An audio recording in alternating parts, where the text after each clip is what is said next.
Bonjour à toutes et à tous, bienvenue sur Grand Lille TV. Merci d'être en notre compagnie en ce vendredi 29 novembre. Comme toujours, vos prévisions météo pour bien démarrer ce journal.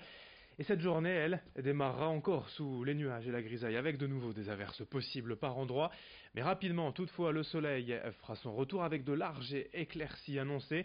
Dans l'après-midi, on devrait même bénéficier d'un temps bien plus agréable, clair et sec dans la région. Attention, les températures, elles, vont baisser aujourd'hui et surtout la nuit prochaine.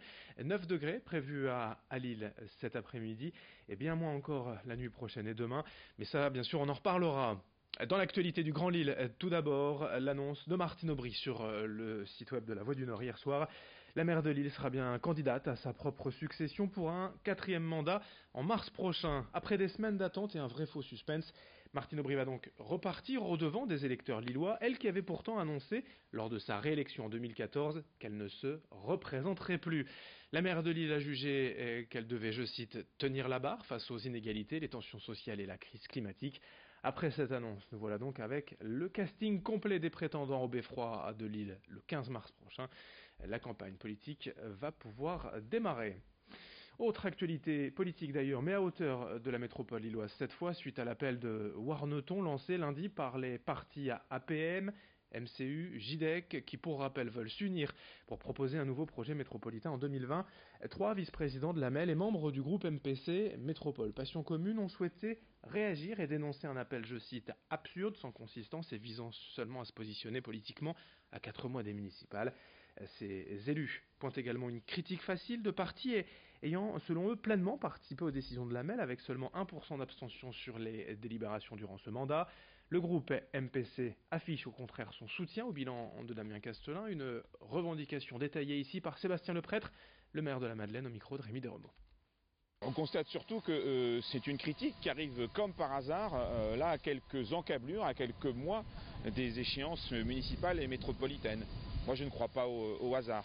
Mais si on est dans cette perspective-là, alors pour le coup, il faut tout assumer, mais il vaut mieux construire une opposition sur un projet plutôt que sur la critique d'un bilan qui, encore une fois, est un bilan riche et partagé.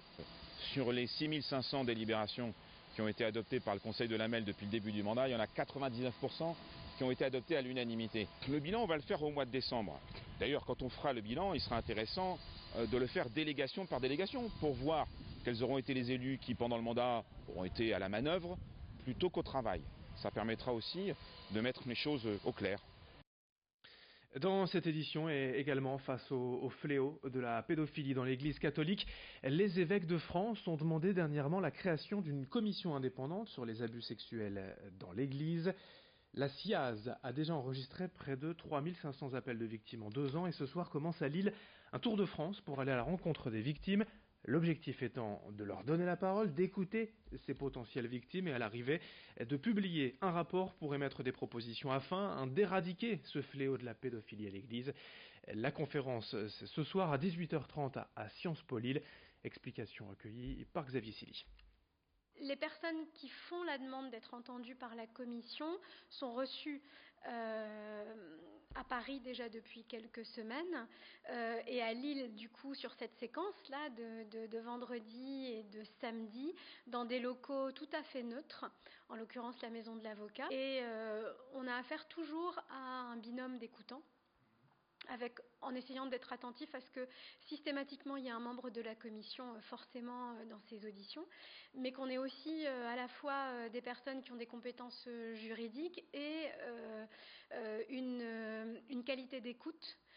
Donc là, pour ce qui concerne les auditions qui auront lieu à Lille, on va avoir du coup 3 binômes d'écoutants et on aura à chaque fois la présence de quelqu'un qui soit formé à ces sujets et aussi toujours la présence d'un membre de la commission pour entendre les personnes qui en font la demande. Je vous rappelle donc la tenue de cette conférence à Sciences Po Lille ce soir 18h30 et pour les victimes souhaitant témoigner, 2 solutions par téléphone donc au 01 80 52 33 55 ou à l'adresse mail victime au pluriel @ciase.fr. Dans l'actualité du jour également, on notait l'ouverture à Lille Grand Palais aujourd'hui du salon Made in Hauts-de-France. C'est une première un salon 100% dédié aux produits fabriqués ici, dans les Hauts-de-France, des animations, des conférences, des découvertes de produits pour mettre en valeur le patrimoine et le savoir-faire de notre territoire dès aujourd'hui, 14h à Lille Grand Palais jusqu'à dimanche. Et du sport et également avec du basket. En Pro B, ce soir à 20h, le LMB reçoit Blois, le co-leader du championnat. Une belle affiche, un vrai test aussi pour des Lillois, jusque-là invaincus à domicile, 8e au classement. Les nordistes doivent surtout se racheter après leur défaite à Évreux le week-end dernier. Avec une équipe au complet et un bon début de saison, 4 victoires et 3 défaites en 7 matchs, l'entraîneur lillois Jean-Marc Duprat se dit confiant, même s'il sait que les adversaires du soir vont forcer ses joueurs à redoubler d'efforts. Blois, pour l'instant, ne compte qu'une défaite et reste sur une série de 4 victoires consécutives. Le match, c'est au Palais Saint-Sauveur ce soir à 20h, présentation de la rencontre avec le coach du LMB, au micro d'Idil Gunaï. Je pense que le bilan est plutôt positif. On a perdu tous les matchs qu'on a perdus, on les a perdus très peu, 1 point ou 2 points, excepté le dernier contre Évreux. Et avec tous les blessés qu'on a eus, on s'en tire très bien parce qu'on est à 4 victoires, 3 défaites. Avec l'équipe telle qu'elle était il y a un mois très diminuée, on est allé chercher des victoires à Fos, à l'extérieur, à domicile face à des grosses équipes comme Nancy. Donc le bilan est plutôt positif. Maintenant, on n'est encore qu'au début de saison et on a encore beaucoup de choses aussi à travailler, nous, pour progresser. L'agenda d'un sport, donc, outre ce match du LMB face à Blois ce soir au Palais Saint-Sauveur, notez qu'en football en Ligue 1, le LOSC en plein doute depuis 2 mois doit se relancer impérativement avec la réception de Dijon, 17e au classement en demain 20h au stade Pierre-Mauroy. Je vous parlais de basket en Ligue féminine, le SBV à Villeneuve-d'Ascq accueille Nantes ce soir à 20h au Palacium, tandis qu'en volleyball en Liga, le TLM joue à Paris ce soir à 20h. Et puis une dernière information pour terminer, après 10 ans d'informations locales sous le nom de Grand Lille TV, votre chaîne deviendra le 3 février prochain BFM Grand Lille, un partenariat stratégique pour vous offrir toujours plus d'informations de proximité. La chaîne va se renforcer, nous aurons de nouveaux rendez-vous, notamment dédiés à la politique, au sport, plusieurs changements, mais toujours la même promesse, vous livrez l'information près de chez vous. Rendez-vous le 3 février, on en reparlera.